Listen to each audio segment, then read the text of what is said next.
234 నియోజకవర్గాల్లో 108 నియోజకవర్గాలు గెలిచి కూడా టీవీకే పార్టీ స్థాపించిన విజయ్ గారు ఇంకా ఎందుకు తమిళనాడు సీఎంగా పార్టీని నెలకొల్పలేకపోతున్నారు? మే 7న తను ప్రమాణ స్వీకారం చేయబోయే రోజున కన్ఫర్మేషన్ ఇచ్చి కూడా మే 7 వచ్చిన తర్వాత ఆ ప్రమాణ స్వీకారాన్ని ఎందుకు పోస్ట్పోన్ చేయాల్సి వచ్చింది? అది మనం ఈ వీడియోలో తెలుసుకుందాం. నమస్తే, నా పేరు భరత్. మే 4న విడుదలైన తమిళనాడు ఎలక్షన్ రిజల్ట్స్ కనుక మనం చూసినట్టయితే అందులో 243 నియోజకవర్గాల నుంచి 108 నియోజకవర్గాల్లో విజయ్ గారు గెలవడం జరిగింది. దాన్ని ఫాలో చేస్తూ 59 నియోజకవర్గాల్లో డిఎంకే, దాన్ని ఫాలో చేస్తూ 47 నియోజకవర్గాల్లో ఏడీఎంకే గెలవడం జరిగింది. లెక్కలు చూసినట్టు కనుక అయితే విజయ్ గారి పార్టీ గెలిచిన విధంగా దరిదాపులో కూడా వేరే ఏ పార్టీ గెలవలేకపోయింది. అసలు దాన్ని ఎలా అంటే ఒక డబుల్ మార్జిన్ చెప్పొచ్చు మనం. రిజల్ట్ చూసిన నాకైతే ఒకటి అనిపించిందండి. ఏంటంటే తమిళనాడు పాలిటిక్స్ లో సినిమాకి సెక్రటరియేట్కి ఉన్న డిస్టెన్స్ అనేది చాలా తక్కువ. ఎందుకంటే ఇది మొదటిసారే కాదు. ఎంజీఆర్ గారు నిలబడ్డప్పుడు కూడా అట్లే చూపించారు. ఆ తర్వాత జయలలిత గారు, ఇప్పుడు విజయ్, వీళ్ళ ముగ్గురు కూడా పోటీ ప్రతిసారి వీళ్ళకి ఓటమి అనేదే లేదు. విజయ్ కూడా పార్టీ నెలకొల్పి 2 సంవత్సరాలు అయినా కానీ కొన్ని దశాబ్దాల పాటు రాష్ట్రంలో నెలకొల్పిపోయిన 2 పార్టీలను కూడా చిత్తుగా ఓడించి తన మెజారిటీని, తన జనాల్లో ఉన్న తన పలుకుబడిని చూపించుకోవడం అనేది చిన్న విషయం కాదు. బేసిక్ గా ఒక సినిమా యాక్టర్ అంటే ఫస్ట్ డే సినిమాలు చూస్తాం, వాళ్ళ పుట్టినరోజులకి మనం కేకులు కట్ చేస్తాం. కొన్ని మంది హీరోలకి అయితే వాళ్ళు డొనేషన్లు చేస్తారు, లేదంటే హీరోలకి సొంతంగా వాళ్ళ మనీ ఖర్చు పెట్టి చాలా వరకు ఇన్ కేస్ ఎవరికైనా అవసరం ఉన్న వాళ్ళకి గుడ్ ఇట్స్ చేస్తూ ఉంటారు. కానీ అదే హీరో కనుక పాలిటిక్స్ లోకి వస్తే కనుక ఆ హీరోని ఫస్ట్ సారి ఎవరు నమ్మి ఓటేరు. ఇది చాలా చాలా చోట్ల చాలాసార్లు ప్రూవ్ అయింది.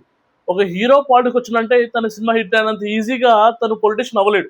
అది చాలా స్టేట్ లో చాలా మంది చాలా విధాలుగా ప్రూవ్ చేశారు. కానీ తలపతి విజయ్ గారు మాత్రం భారీ మెజారిటీతో నెగ్గి చరిత్రని తిరగరాశారు. ఇంత చేసి 108 స్థానాల్లో నెగ్గి కూడా విజయ్ గారు సీఎం కింద కావడానికి కొన్ని ఒడిదొడుకులు ఎదురవుతున్నాయి. అది ఏంటో, దానికి కారణాలు ఏంటి, దానికి ఆయన ఇప్పుడు చేస్తున్న పనులు ఏంటో కూడా మనం ఈ వీడియోలో మాట్లాడుకుందాం. రాజ్యాంగం ప్రకారం మీకు తెలిసే ఉంటుంది, ఒక స్టేట్ లో ఒక పార్టీ గెలిచి ఆ పార్టీ ప్రతినిధి సీఎం కింద కావాలంటే అతనికి 51% అంటే 100% ఓట్లలో 51% మెజారిటీ ఆయనకు ఉండాలన్నమాట. ఆ లెక్కన తమిళనాడు గవర్నమెంట్ లో 118 సీట్లు ఉంటేనే ఆ పార్టీ గవర్నమెంట్ ఫామ్ చేయగలదు.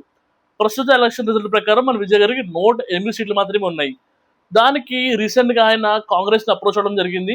దానికి రాహుల్ గాంధీ గారు దానికి మద్దతు ఇచ్చి ఆ తమిళనాడులో గెలిచిన 5 సీట్లని టీవీకే పార్టీకి మద్దతు ప్రకటించారు. అంటే 108 ఉన్న టీవీకే పార్టీ సపోర్టర్స్ కాస్త ఇంకో 5 పెరిగి మొత్తం 113 సీట్లు టీవీకి కిందకు వచ్చాయి. కానీ అక్కడ మెజారిటీ అంటే 118, ఇంకా 5 సీట్లు కొరత ఉంది ఆడ. మన దృష్టిలో వాళ్ళ పక్కన ఎవరు 59, 47 వీళ్ళు చాలా చిన్న నెంబరు, దరిదాపులు ఎవరు లేరు కాబట్టి విజయ్ మెజారిటీ కదా, ఆయనకే సీఎం ఇచ్చేసండి అంటే మనం చెప్పడానికి ఈజీ కాదు రాజ్యాంగాన్ని తిరగరాయడం అనేది. దానికి అనుగుణంగా తమిళనాడు రాష్ట్ర గవర్నర్ అయిన రాజేంద్ర గారు ఏం చెప్పారంటే, మీకు మెజారిటీ ఉన్నది కరెక్టే, కానీ మన రాజ్యాంగం ప్రకారం 234 స్థానాల్లో ఒక సీఎం అవ్వాలంటే అతనికి 118 స్థానాలు అతని మద్దతుగా ఉండాలి. కేవలం మీకు ఇప్పుడు 108 ఉన్నాయి కాబట్టి దానికి కాంగ్రెస్ కూడా యాడ్ అయితే 113 ఉన్నాయి. మిగిలిన 5 స్థానాలు కూడా మీరు కన్ఫర్మ్ చేసి మిగిలిన 5 ఎమ్మెల్యేలు కూడా మీకు అనుగుణంగా తీసుకువస్తేనే మీరు 118 మంది మీకు మద్దతుగా ఆమోదం తెలిపితేనే మీరు సీఎం అవ్వగలరు అని ఆయన ఇవాళ జరగవలసిన, అంటే మే 7వ తారీఖు జరగవలసిన ప్రమాణ స్వీకారాన్ని మళ్ళీ పోస్ట్పోన్ చేశారు. అది ఎప్పటి వరకు అంటే ఆయన విజయ్ గారికి ఒక టైం ఇచ్చారు.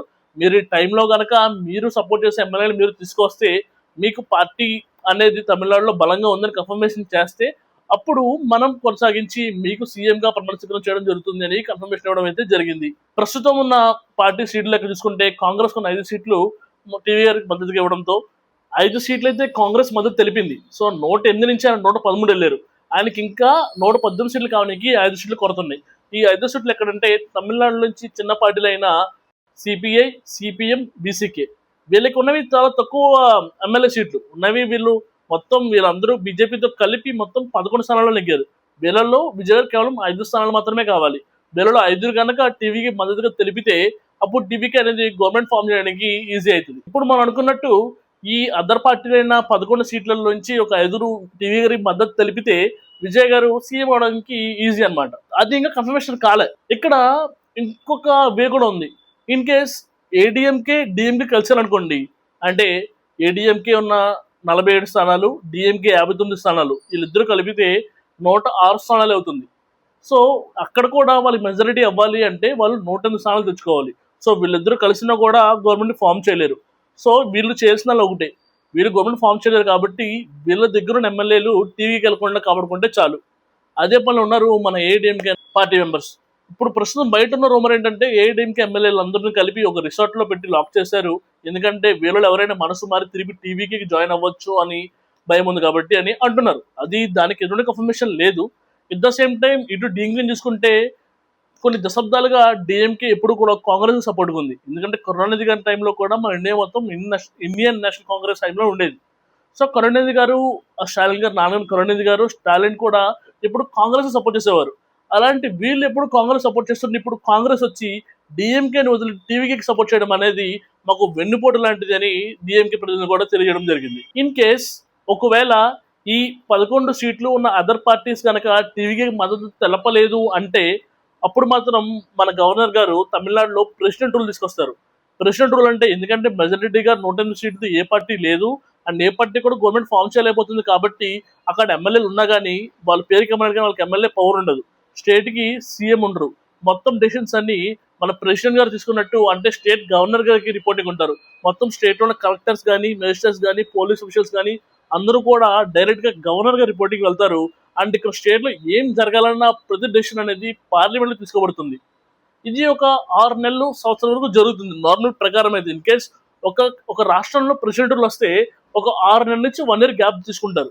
ఈ 6 నెలల నుంచి 1 ఇయర్ గ్యాప్ ఎందుకు అంటే ఈ లోపల ఈ పార్టీ కానీ ఆ పార్టీ కానీ అవతల పార్టీని ఎమ్మెల్యేలని వాళ్ళని వీళ్ళని మాట్లాడి వాళ్ళని వీళ్ళ మద్దతుకి తీసుకొచ్చి ఆ పార్టీ నుంచి ఈ పార్టీకి మారండి, ఈ పార్టీని చావడం వల్ల వాళ్ళు సద్దు మరుగుతారు అనే ఉద్దేశంతో ప్రెసిడెంట్ తీసుకెళ్ళడం జరుగుతుంది.